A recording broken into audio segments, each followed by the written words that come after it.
Assalamualaikum warahmatullahi wabarakatuh. Ketemu lagi saudaraku Sabtu Legi ya, dimanapun Anda berada. Sehat selalu teman-teman Sabtu Legi ya. Ya harus sehat ya teman-teman. Kalau Anda tidak sehat ya akan banyak masalah nanti yang timbul gitu loh ya. Jadi kita ini harus memiliki tubuh yang sehat. Bagaimana supaya tubuh Anda sehat? Ya Anda harus rajin olahraga ya, makan yang bergizi ya. Terus spiritualnya ibadah sing kenceng supaya pikirannya tenang, adem, ayem gitu loh ya. Ya, dengan seperti itu maka saya yakin sukses jaya akan menjadi bagian dari kehidupan Anda. Ya, teman-teman Sabtu Legi dimanapun Anda berada ya. Kajian kali ini tentang pengaruh kodam pusaka ya. Jadi kodam pusaka ya adalah makhluk halus yang menempati sebuah pusaka ya. Jadi kalau teman-teman Sabtu Legi ya, Anda punya pusaka di rumah Anda, itu juga Anda harus tahu bagaimana cara merawatnya. Ya. Karena ketika Anda tidak tahu, wah, itu sing berbahaya. Ya, kodam pusaka itu adalah makhluk halus yang menempati sebuah pusaka ya, makhluk halus yang menempati sebuah pusaka ya.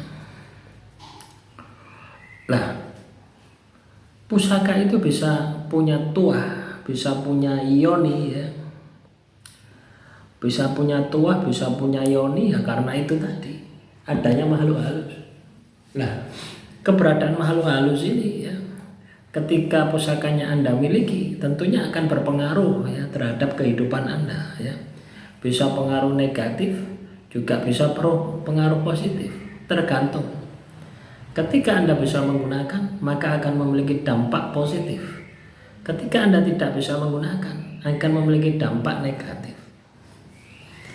Ketika Anda bisa merawat, akan memberikan dampak positif. Ketika Anda tidak bisa merawat, akan memberikan dampak negatif. Misalkan lor-loron. Loh ya teman-teman ya, saya cerita ini ya. Ini fakta. Ya. Dan ini diceritakan ya, diceritakan. Saya dapat cerita dari mbah saya. Tapi juga saya telusuri memang seperti itu ya. Pusaka ini ya, dulu itu dikasihkan mbah saya perempuan ya. Nah, terus diambil sama masnya laki-laki ya. Diambil sama masnya laki-laki dan tidak bisa merawatnya, terus malah dikasihkan orang lain gitu, bodokon bopok gitu. Apa yang terjadi? Keturunannya itu amburadul semua teman-teman, sing loro-loro semua wis amburadul, tidak jelas pokoknya semuanya gitu. Tidak cuma satu, anaknya 6 itu amburadul kabeh. Dia bilang sama saya, loh kenapa kok bisa seperti itu mbak?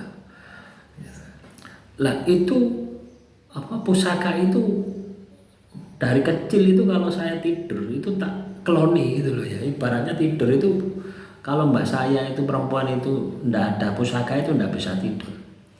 Lah giliran orang tuanya meninggal dunia diambil kakaknya gitu ya. Dia ndak terima gitu loh ya. Itu yang terjadi. Kenapa bisa berakibat fatal padahal sama-sama keturunannya? Karena tidak bisa merawatnya, tidak ada connect ya, tidak ada connect. Itu bahaya, pusaka itu seperti itu ya. Mending tidak punya pusaka itu ya. Jadi teman-teman Sabtu Legi, kalau Anda punya pusaka, pelajari ilmunya gitu ya. Anda harus mempelajari ilmunya sampai Anda ini tahu bagaimana merawat pusaka itu, sampai Anda tahu bagaimana berkomunikasi dengan pusaka itu, bagaimana Anda merawat pusaka itu dengan maksimal ya. Ya. Nah, itulah teman-teman ya. Jadi sangat-sangat ngeri gitu dampak dari sebuah pusaka. Loh ya teman-teman, saya punya pusaka satu ya. Itu pun yang dikasih mbah saya satu, yang satunya dikasih mbah saya ini kan ya sebetulnya bukan dikasih ya. Siapa yang mau gitu, tidak ada yang mau di keluarga saya. Adik-adik saya tak kasih, kamu bawa, tidak ada yang mau. Akhirnya saya bawa. Ya. Nah, sebelum saya bawa ini saya punya cerita ya. Pusaka itu enggak ada, hilang. Ada yang minjem. Ya, hilang. Saya tanyakan ke ibu saya, mana keris Mbah? Enggak tahu siapa yang minjem gitu. Ya. Selang beberapa bulan itu saya ditelepon pusakanya ada yang mengembalikan. Dikembalikan teman-teman. Nah itulah tanda ya. Bahwasanya pusaka itu sudah memilih tuannya teman-teman ya. Sama dengan pusaka yang dikasih Mbak itu sejak kecil itu saya selalu mengingatkan. Nah itulah pusaka itu seperti itu. Yang mengingatkan itu siapa? Ya makhluk halus, ya, jin yang ada di dalam pusaka tadi. Ya, enggak saya apa-apakan ya teman-teman. Pusaka itu paling tak bersihkan. Ya, pakai apa itu? Jeruk pecel itu ya, jeruk apa? Jeruk sing gawe wedang apa jeruk pecel itu ya. Sing kayak lalapan lele itu, ya itu dibersihkan terus dikasih minyak supaya tidak yang sudah gitu saja sebenarnya. Saya dulu tidak paham ya bagaimana komunikasi, tapi sejak tak bersihkan itu gitu ya. Nah itu kelihatan ya penunggunya itu kelihatan. Tapi ya saya diam saja. Baru ketika saya dewasa itu kita bicara ya.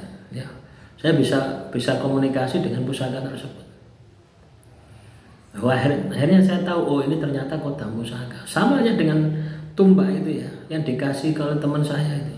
Ya, bukan teman ya, baru ketemu jadi teman. Lu ya baru ketemu jadi teman. Itu makhluk halusnya dulu yang datang ke saya gitu. Ya, kita ngomong, "Kamu itu siapa?" "Saya pusaka." "Pusaka bertempat di pusaka. Pusakanya di mana?"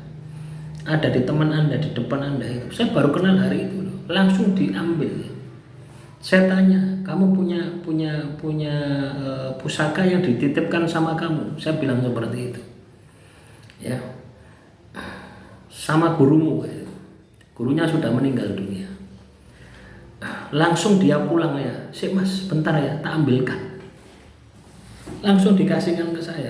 Lah itulah teman-teman ya. Kadang pusaka itu hanya dititipkan saja ya. Makanya kalau kita tidak tahu pusaka ya, yuk minimal dibersihkan itu loh ya. Minimal dibersihkan dari neyeng itu loh. Itu sudah termasuk bentuk penghormatan ya. Ya, karena ada makhluknya di dalamnya ya. Kita ini sport doa ya. Misalkan kita punya peliharaan burung, terus burungnya ndak mau pakani, mbok jarno ae. Kira-kira stres ndak burungnya? Stres. Ya lah stresnya burung mati gitu ya. Tapi stresnya makhluk halus ya Anda yang dibuat porak-poranda. Masalah kehidupan pokoknya mau macam-macam itu yang terjadi. Ya. Inilah yang harus disikapi ya. Demikian yang bisa saya sampaikan. Semoga materi kali ini bisa bermanfaat ya. Kalau Anda punya pusaka ya, nanti tanyakan ya, kita akan kita akan bahas lebih dalam ya. Kalau ada problem Anda punya pusaka terus ada kejadian-kejadian aneh, silakan ya ditanyakan, kita akan kupas lebih dalam lagi untuk materi-materi selanjutnya. Akhirul kalam, assalamualaikum warahmatullahi wabarakatuh. Salam rahayu, rahayu, rahayu.